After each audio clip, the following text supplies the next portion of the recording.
what's up? AND-TONIO here, and today I have a magical show just for you. In this case, I'm going to show you what is inside of my show number 2. This is a show that's very close to my heart, a lot of very good routines here, and I would say that this could be the show where most routines I still use when I'm performing other shows. What I mean by that is, if I am performing, for example, show number 5 this year, 4, 3, 1, whatever, if I have to do a show for the same audience and they want me to do a different show, this is probably the show where I would take more tricks.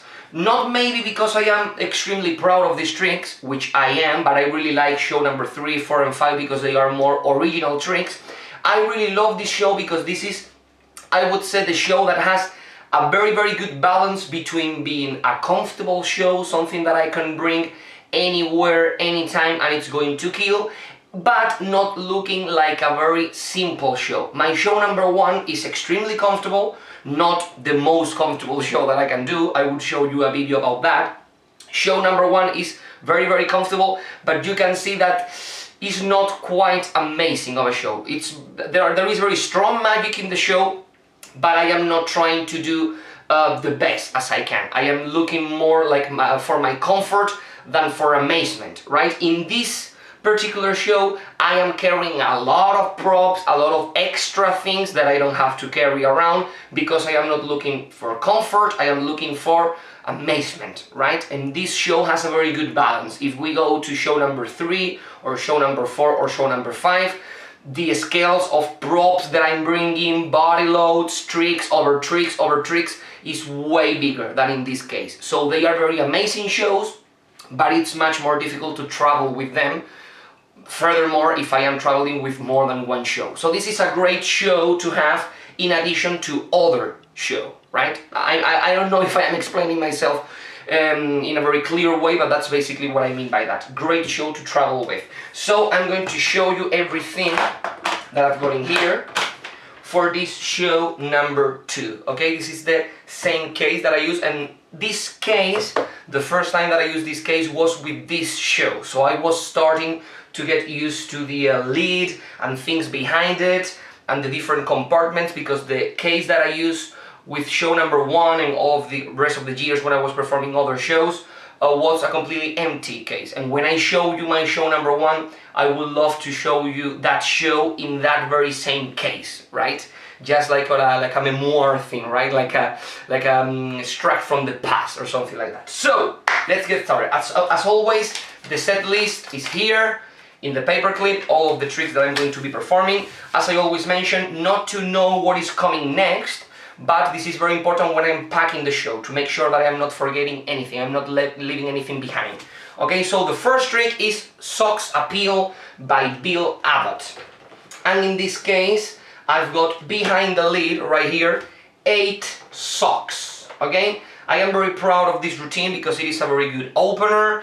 The only thing that I must carry are these 8 socks, normal socks, and the thing that I love about this trick is very visual. If you start the show wearing 4 socks in each arm, just like that, and you look like a scarecrow or something like that, which is a line that I have, a lot of jokes I have in there with different socks. I have a name for every individual socks. I talk about how the socks are magical, and if you put them on, you have some kind of magical power attached to them. So I love this routine. The only thing that you need in addition to those socks are 2 more socks, which are the socks that you have to wear. You have to wear a sock that is matching one of those, and another sock, in my case, there is a smaller sock that you cannot see, so you can show that your foot is without a sock, let's say, okay? But if I am a whole show wearing a shoe without any kind of sock, my foot is going to hurt a lot. So I wear like kind of smaller sock, right? And I even do a joke about it. I am like, okay, don't worry about me. I don't have the bare foot inside the shoe. I am wearing this type of small socks. Can you see that? They are horrible, right? In the middle of the show, maybe the heel goes and I am the whole show with the sock inside of my shoe, not the way I want it to be. Okay, so I have a lot of jokes, and if in the middle of the show the sock suddenly pops out of my foot, I take off the shoe, sorry, the sock, and I put it up, which is like kind of a running gag, right? Mostly in summer when I am sweating like hell. Okay, so let's continue. I talked to you before that in my second piece, in every show that I do, I have like an intro, which is basically like a comedy routine. Nothing magic related in here, just a comedy routine. And in this case, it's something that I'm very proud of because it's quite original, and it is basically, I am playing with the feedback of my speakers. I have a speaker or two speakers, depending on the size of the venue, and I have my hand mic. I am a performer that use a hand mic and a microphone stand, and I would love to talk about that in a future video. And what I do is I have like a soundtrack, right, in the phone that I use to control the music inside of the case. I go near to one of the speakers and we start hearing the sound of the feedback, right? And then I go to the other one and it sounds, oh my god. And I start playing with the feedback. I take the microphone, I put the microphone near and it sounds, and I put the microphone up and it goes, and I start playing like Happy Birthday or classical music or things like that, moving the microphone next to the speaker. And I finish with and everyone claps. It's a quite funny routine, and then we have the introduction. So very funny piece. I think it's quite original. I don't remember seeing anybody doing something like that. If you know any kind of comedian person like that does kind of a comedy routine playing with the feedback of the speaker, I would love to know about it. But it's one of the pieces that I love, and it's a very interesting thing because when kids and families go to another show, for example a music show, and suddenly they hear a feedback, they hear hey, they remember me. They are like, oh my god, you remember Antonio, this is what happens to Antonio. And it's great, and you are fooling the audience. This is not a magical routine, but it has like a magical element because you are fooling the audience. The first time that I go close to one of the speakers and you hear hey, people really think that it is feedback, and you go like, oh sorry, and then you go to the other speaker, oh sorry, and at that point people start to think like, okay, this is part of the show. And then you start playing the feedback and it's like, oh, it's pretty magical, right? And something that I love about this beat too is that I always say to myself, what is the biggest thing that I carry to a show? And for many years I was saying the biggest thing that I carry to a show is the speaker. And I am not using the speaker in the show. I am using as the sound of the show, but I don't have a trick. I don't have a beat with the speaker. And it is the biggest prop that I am carrying around. So that's where this idea came from, right? And like a year and a half ago, I realized that the biggest thing that I carry to a show is not the speaker, is my car. So right now what I am working on is an idea that I have there quite far away, is having a magic trick with my car, right? Because yeah, if you take a look at it, if I am driving to the show, the biggest thing that I am carrying around is my car. Right? The problem is that I don't know in which shows I am going to be able to park my car next to the show, because I have some ideas, but obviously most of the times where I perform, most of the places where I perform, my car is very far away from where I'm performing, so it's impossible to do a trip with the car. But that's a very nice way to see how you can make your show bigger, and it's like, what is the biggest thing that I am carrying in my show, right? And for me, it's the car, the speakers, and obviously me. I am the second biggest thing because I am bigger than the speaker. So I am the second biggest thing that I am carrying around, because if I was number one, I would take the car on top of me. Like, okay, let's go with the car is bigger than me, obviously. So I am the second biggest thing. I need to use myself not as a means to do the tricks, but as a trick in itself. So I have a lot of tricks where I am the main thing, okay? And that's great, a great way to make a show bigger. So then we go to silk to egg. As you can see, most of the routines here are classical items. That's why I was telling you that show number 3, show number 4, show number 5, they have more magical items that are more original, right? But nevertheless, this is a show that did great because the tricks that I'm doing here, they stood the test of time, right? So silk to egg is a great piece. I have in here this small box, which is a box that was used to pack a tie, and the tie was exactly like this, right? It's quite typical here in Spain to buy ties in a box, and you can see the lid, and seeing the lid you know exactly what kind of tie you are buying and the fabric, because this is the same fabric that you are going to find in the tie. So what I have is the egg shell, and I use a real egg. So I am breaking a lot of this. I am using a real egg because I am doing this kind of like a tutorial. So I really want kids to understand what they have to do and understand that they can do the same thing at home. And then I have two very large white silks. I have a lot of jokes with the silks being white and how you can mess up the silks because you can mess with the egg. I do those jokes before I show that this is a hollow egg. I have some jokes where I put the egg like that and I go like, oh my god, the egg is fried. The egg is fried, and this is like the whites, and this is like the joke of the egg. So a lot of gags, a lot of byplay. And then something that I'm very proud of is I have this glass here, right? And I heard Mark James, great comedy British magician, talking about how he took the glass and he put it on top of a side table or a stool, and then he did seal to egg, and a friend of his told him that he knew that the egg was going to be real, because why else would he place the empty glass on the stool? And he was like, oh my god, that's true. If I take an empty glass and I put it on top of a stool and then I'm doing a trick with a hollow egg, a lot of people are going to think, okay, that egg is going to be real, because he placed a glass in there, which makes total sense. So what I do is, when I start with the routine, I have the silk inside of the glass, and I have this on top of my side table, as always in front of the collapsible box, and as always in front of the collapsible box I have my sign for the social media. And this was the first show when I started uploading to my Instagram stories predictions. So this is set up like this, and in front of there is a lip, a very big side table. I have the glass with the silk, and what I explain is that the glass is used to have a place to hold the silk, and as I am using one hand to take out the silk and everyone is looking at this, with my other hand I am stealing the fake egg from my pocket, right? And this is basically the excuse that I have for the glass. So when I take the egg and I break it in the glass, no one is suspecting anything from the glass, because I justify its presence, right? And another thing that I do, which is from my point of view quite different from what most magicians do, is that I don't use a sticker on the real egg.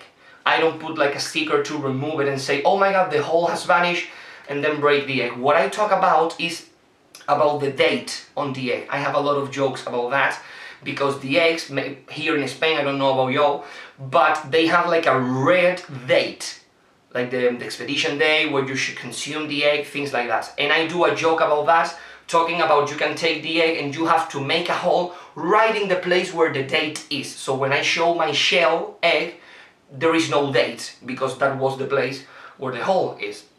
And I show it, I do all the jokes, and then when I have the egg in my hand, I go like, if you want to show the other side, you just go like that, and you can show that on the other side, the only thing that they are going to find is the date, right? And do you know what this date means? This date means that the egg is fresh. So we can take, I don't know, like a glass, and they go like, oh my god, there is a glass there, how are we so stupid that we didn't talk about the glass? And I take the glass, boom, and I go like that. I really like that idea of the callback, of talking about the date before and then talking about the date later. I think it's quite funny, quite interesting, and a little bit more different than what most people do with the sticker and stuff like that. The real egg, the fresh eggs, if I am doing multiple shows, I keep them in the cardboard box where they come in, and I have the cardboard box in my car, right? And when I take out all of the things from the show, I do one trip only to carry out all of the sound system, another trip to take out the stands, the tables, and the mic stand, and then in the last trip I put on my jacket. And this is if I am doing like a battle show, if I have like some kind of green room or changing room, I would change there. But if I'm doing like Holy Communions, birthdays or things like that, I just remove my shirt, put a new shirt, the jacket, and then I take the case, and the hamper with balloons if I am using pre-made balloons. And at that moment, if I am doing seal to egg, at that moment I take a fresh egg from the cardboard box in the carton of eggs. I take one, I put it in the correct pocket, and then I go to perform. As simple as that. I don't like having fresh eggs inside of this case because I don't want to ruin my case or other tricks. So I always carry the fresh eggs in the car by themselves, right? Never had any kind of problem, and this is very important to be mind. I've never ever had an egg breaking prematurely inside of my jacket. Something that happened to me in a show was that I broke the shell, right? Because all of the moves and all of the things that I do in the show till that moment are perfectly choreographed to make sure that I don't have anything bumping into my pocket where the fresh egg is. But in a show, I lean over a wall where I hide and I broke the shell, right? I broke the shell. So yeah, quite weird, and I have to stop the show. I have to ask for a person to introduce me, and I was running away from the back door. The car was very close, thank God, and I took another shell because I am always traveling with 2 or 3 spare shells. So I took another one, I went back inside, and I could do the trick, could do the show. Okay, but I never broke the fresh egg because everything is choreographed to avoid so. Okay, next trick is the waterfall. This is quite straightforward. It's a gag sequence, it's a comedy sequence where I use the waterfall deck, okay, like that. Electric deck, I think this is also called, right? And this is the classic deck with the threads. And a gag that I love here is that I added and the electric deck that I had in the past, which were not bicycle, it broke on me. The first cards broke on me, so I removed them and I took a piece of transparent tape, like cello tape, clear, and I put it here. But even though it was clear, some people could see it, and they were like, "You have tape in there," and people could see this when I show that they are stick together with a thread. And I developed some gags about the tape being here. So now this deck is perfectly normal, but the first thing that I do always is to take a piece of very different color tape. In this case there is red, so white, and put it in here. And when I'm performing this sequence, I always go like that. I never show the back side of it. I have my thumb covering the front view like that, so I don't tilt it like that. I keep it like that. I go like this, and when I show that they are stuck, I go like this. I use my hand to cover the tape. I go like this, and I'm like, "Can you see that?" And then I go like that, and you see like, "You didn't even see the tape, oh my God," and I start telling the jokes of the tape and things like that. So yeah, very funny routine, and I have a lot of jokes about this, and the joke in itself is that I say that this is a waterfall, but I say the word in English, and for Spaniards, the word waterfall, it's quite funny, because it sounds like wonderful, right? So this is a wonderful waterfall. And I start talking, if some of you are in English class and the teacher says to you, "Okay, could you please," and you go, "Okay, of course, waterfall." And it's just basic repetition. And I always tell the same thing to everyone that is trying to be any kind of entertainer. You have to take things that you know about and make them part of your identity. So I know how to talk English, it's my life, I am an English teacher too, so I take those stuff. And I take words that for me they sound funny in English, and I use them in Spanish. And if I am performing in English, I would do the same thing. If I am performing in English and I think that a word sounds funny in Spanish, I would say that word over and over and over. And we also have that kind of element of feeling clever or not feeling left behind. If you say an English word for a Spanish audience, or you say a Spanish word for an English audience, no one wants to be thinking like I am dumb or I don't understand the word. So if some people laugh with a different language, all of them are going to laugh because they don't want to feel dumb, right? Even though they are only laughing because of the sound of it. So I love this routine. You only need this and everyone is laughing their asses off. And it's a great link to my next routine, which is my invisible drunk. Talking about original routines, I love this one. I only need a bell, okay, then this is for a gag, and I also need an envelope, a small envelope, And I am showing you this show the way that I've been doing it like a couple of years ago. But if I had to do this show now, I would probably use a bigger invisible deck. But I want to show you this exactly the way that I was doing it, and I use a poker-sized deck. The audiences that I normally manage can perfectly see this type of deck, but it's always great if you can use a little bit of a bigger deck. And in this envelope, I have the word mysterious, in Spanish, misterioso, greeting in the back. And this is basically a stand-up routine. This is a stand-up routine, and this is the routine that I always use to close my comedy, cabaret, or stand-up shows, if I am doing shows that are 100% stand-up. If I have to do 30 minutes, I do like 22 minutes, and the last 7 minutes are this routine, because it truly is a stand-up routine. When I take out the envelope, all the stuff, I use the jokes because of the envelope, the word. Most of the times, if I am doing a stand-up show, I don't use the bell. I try to be as propless as possible. And then I simply take out the deck, and the magic doesn't happen until the very end. When the magic effect happens, and I show that the card I name is the one that is turned over in the middle of the deck, when that happens, it's too late. The show is over. So there is no room for the comedy owner of the place, the owner of the comedy club, to say, oh, well, you are a magician, you are not a comedian. The show is over. I'm out of here. Thank you. So that's basically what I do. And this is a stand-up routine talking about me and one of the audience members. And I do something that I love, that is pretending that I know someone from the audience that I don't know, of course. Telling a story, a crazy story, something that happened to us, and he doesn't remember, and I have like some kind of a phrase that all the crowd shouts at the same time when he can remember something. And I explain the other way that we can justify what happened is if you remember the card that you turn around in the deck. And the main influence for this routine was Bill Abbott's Invisible Deck routine, because he does exactly the same thing. And the main spark that helped me to create this routine was basically, it's quite sad. This feels like something that I have to talk with my psychiatrist, but I'm going to talk with all of you about this. I remember precisely the moment where my heart broke, because a friend of mine called me and he was, Antonio, have you uploaded your invisible deck trick on YouTube? And I was like, no, why? And he was like, because I saw yesterday a magician in a hotel and he did exactly the same trick with the same jokes, the same gags. If you don't have the trick uploaded, please take a look, because maybe you have, and if you don't, this guy has seen you perform somewhere and he has copied exactly the same trick.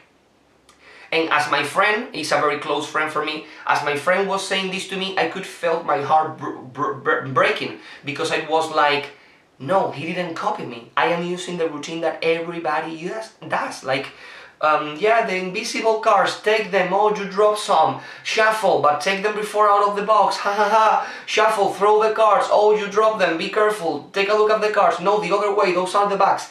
Those are the classic jokes that everyone uses. And the thing that broke my heart is that my friend trusts me. My friend thinks that that routine was mine. My friend has like a more trust more me that I do myself. Because if I look at myself, I would be like, I would never be able to create a routine as original and as funny as the classic Invisible Deck. But my friend believed in me. He believed that I could and that I have created that routine. So if my friend believes in me that I could create that, why I'm not doing it? So that's where this routine appeared, and I am very proud because I can say that in this routine, this monologue, I feel more connected to the audience. I am not making fun of anyone in the audience, like, oh, you dropped some cards, blah, blah, blah. It's not like a magical pattern, because the Invisible Deck is like, shuffle, do like that, so it's very, very magical. In this case, it's like a stand-up routine, so I am extremely proud. So if you can learn something from this little stupid trick, is try very hard to be original, because a lot of people around you think that the tricks that you are doing that are dealer items are your creation, and that's not bad, that's okay. But if they believe that you can do it, maybe you should try, right? Creating your own stuff. That's all I have to say for that. Okay, so let's continue. Then I have my solo, my rope solo. In Spain, the instruments that are string instruments, we call them rope instruments. So we have there like a wordplay, because I can say, now my rope solo, and they think that it is like a musical thing. And I do basically a rope routine. I use Professor's Nightmare, and I am doing different moves from the moves that I use in my normal speaking pattern routines with ropes, and I'm using Tabari rope, fiber optics, things like that, Daryl rope routine, stuff like that. And I need the ropes, and I also need, for this routine, the music, of course, is inside the phone, and I use violins, banjos, things like that, and I am using the ropes to create the illusion that I am playing string instruments. I use this one, and I am using this sign, okay, and that's everything for the lead compartment.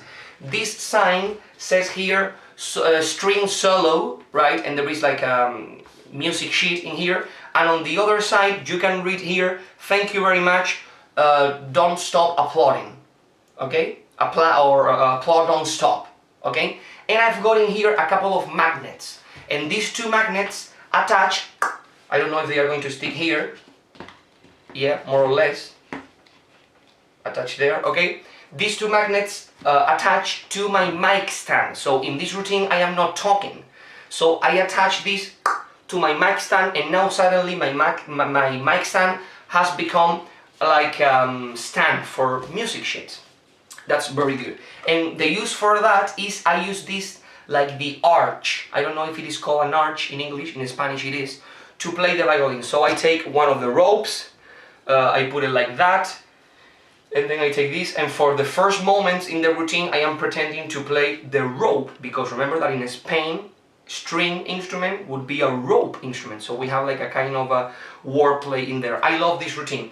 It's not my favorite rope routine, because I think that I can convey a lot more when I am talking, when I am speaking to the audience, but I'm very proud of it, and it's like a slower moment in the show. From now on, it's like very the speakers and the socks, the egg, everything is like the deck, and the talking with the people and screaming with the invisible deck routine, all that stuff.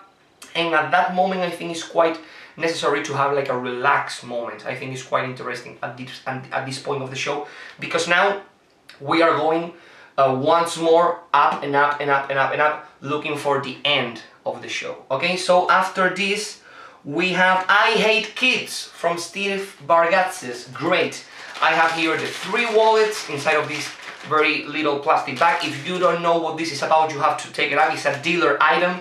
I Hate Kids. This is what I mean about a show that can pack small, play big, travel anywhere. You put this inside of your case and you have like 5 minutes, 7 minutes of extremely funny comedy and very powerful magic. The idea is basically like a bank night.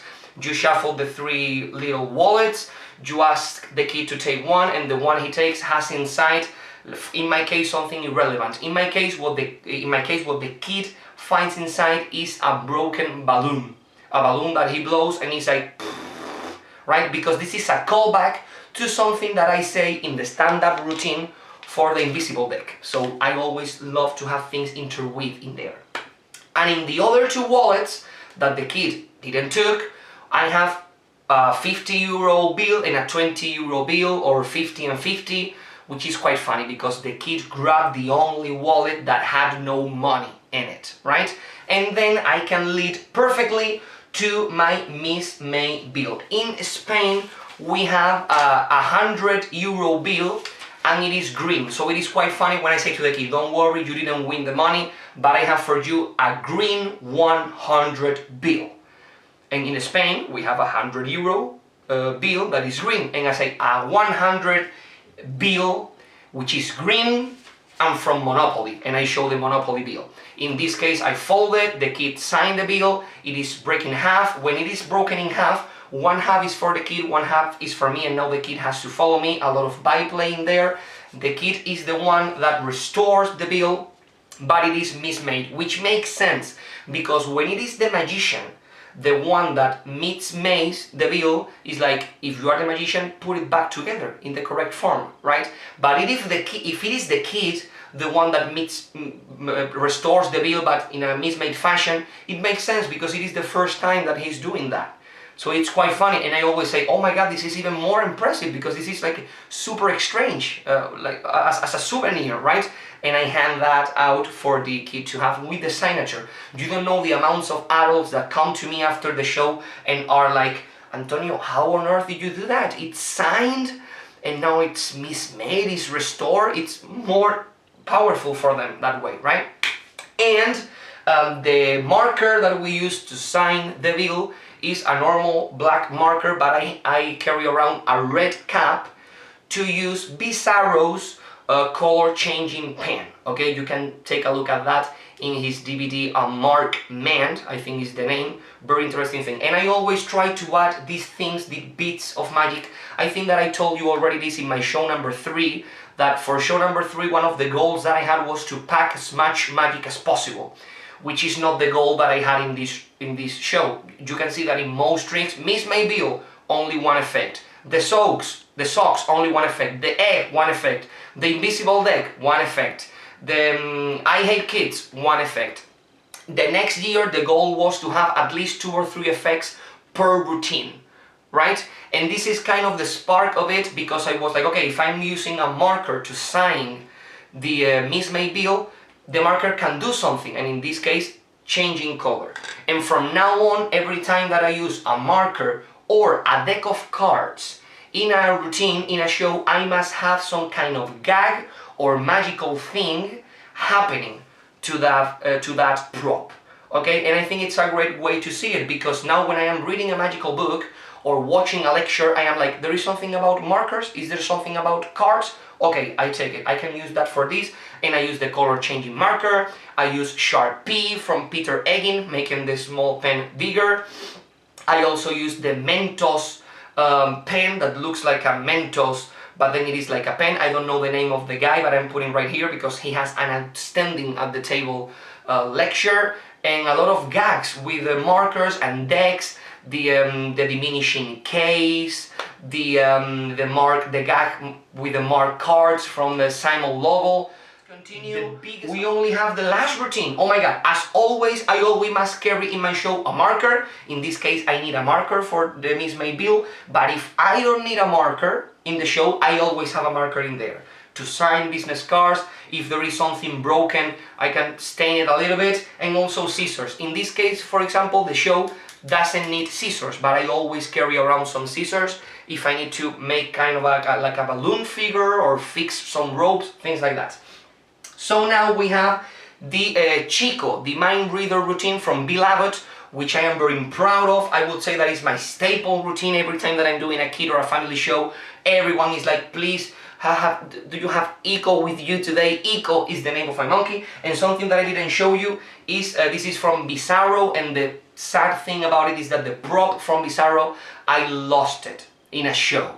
So I had to create my own, okay? It's the classic gag of eating the glue, okay? I know it's not as perfect as Bizarro, but I am waiting to have the chance to order something online from a magic shop abroad to ask for one of these, because this is like a running gag during the show to comb my hair. I eat some, I ask the kid if he wants some. I also use a little bit of it, like, okay, let's take a little bit, and I put it like that as if it is magic dust on top of the Miss Maybill. So I love this gag, and I cannot wait to buy the real prop. Again, something that I'm very proud of, this one that I made myself. The workings are not the same by any means, but this is a quite usual bottle with the name and all the stuff in Spain, right? When I took out the other one, the prop from Bizarro, people could see that it was written in English, not the same piece for the glue to drop and all that stuff, but the workings are not that good, okay? So, for the Chico, I need the puppet, of course. And very funny story, I had this puppet even before I saw Bill Abbott perform his routine, and seeing that he had the routine available. Because of the carnival here in Cadiz, when we do the groups, they sing every year in February. One year my father had a costume with his group, and they must were like a monkey puppet because of the idea that they had. And the first monkey puppet that he bought was this one. And the group said, that's too small, we need a bigger puppet. And they end up with another puppet that they bought in another magic shop, and I think that the puppet was from Uday, you know, the magic company from India, I think they are. So I took this one and I removed the tail, right, because I didn't like it. And this is basically what I end up with. So when I saw Bill Abbott performing a routine with this monkey, I was like, oh my god, I need to buy that. And I buy the routine with no props, only the script and the videos and stuff like that, because I wanted to do my own thing, right? So the first thing that the monkey takes out is one of the socks from the previous routine. So I use the monkey as a kind of a callback and reminder to the audience of all of the things that they saw during the show. Then, this is a classic gag from this routine that I love, the comb, to comb the hair. I have a lot of jokes there. He combs myself, which is a running gag in itself, for the glue as a kind of a hurt thing, all that stuff. Then I pretend that he's sleeping and I wake him up with the sock because it smells horrible, and it's one of the lines that I have in the first trick.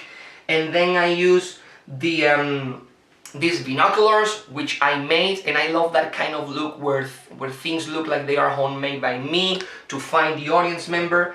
And this is the banana that I use to produce the card, and I don't like the idea of Bill Abbott of using cards with letters. It's pretty funny, a lot of jokes in there, but I really prefer to use a normal deck. So the normal deck is in here with the first card ready to use, in this case the 5 of clubs. And inside of here, this is the classic carrier for a banana here in Spain, so that's why I use it. I glued some felt in here so the holes are completely blocked and you cannot see what is inside. And instead of using a silk with a letter, I use the normal traditional card to silk, 5 of clubs. And I always have in here with me another silk with another card, in this case the King of Hearts, because you don't know the amounts of time that I go to a show, I start looking and I am like, oh my god, 90% of people here in this birthday are the same people that I performed for last week in another birthday or in another party. Okay, I'm going to do the same routine, but I'm going to change the card. And they freak out when they see a different card. It's like, another card? This is impossible. It's pretty fun. I've got in here the bag with balloons to make some figures if I need to.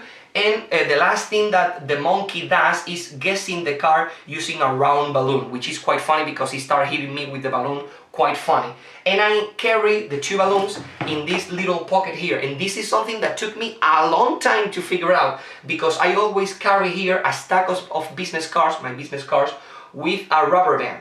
But the thing that I did was stuck there the balloons, and the problem was that the balloons keep falling off. Every time that I close the case and I open the case, which is something that I do a lot in the rope routine, close the case, open the case, the balloons fall in here into this compartment. So it took me a lot of time, I feel stupid, to realize that I could put the balloons in the rubber band that is already there. That way they are not going anywhere because they are stuck in there, and the only thing that I have to do is pull them out of the rubber band. I always carry 2 because I always want to have a spare, but I only need 1 balloon for the monkey routine. And it is quite funny. And at the end of the show, the card inside of the banana is correct, and everyone is extremely happy.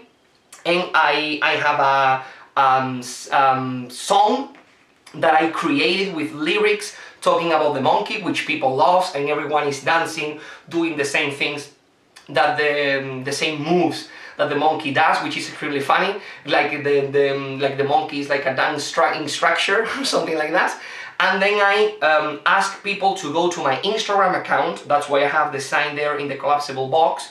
And when they go to my Instagram, they can find, like, hours and hours later, in my stories, there is a picture of the monkey holding a jumbo King of Hearts or 5 of clubs. And that's a great way to obtain followers in your social media.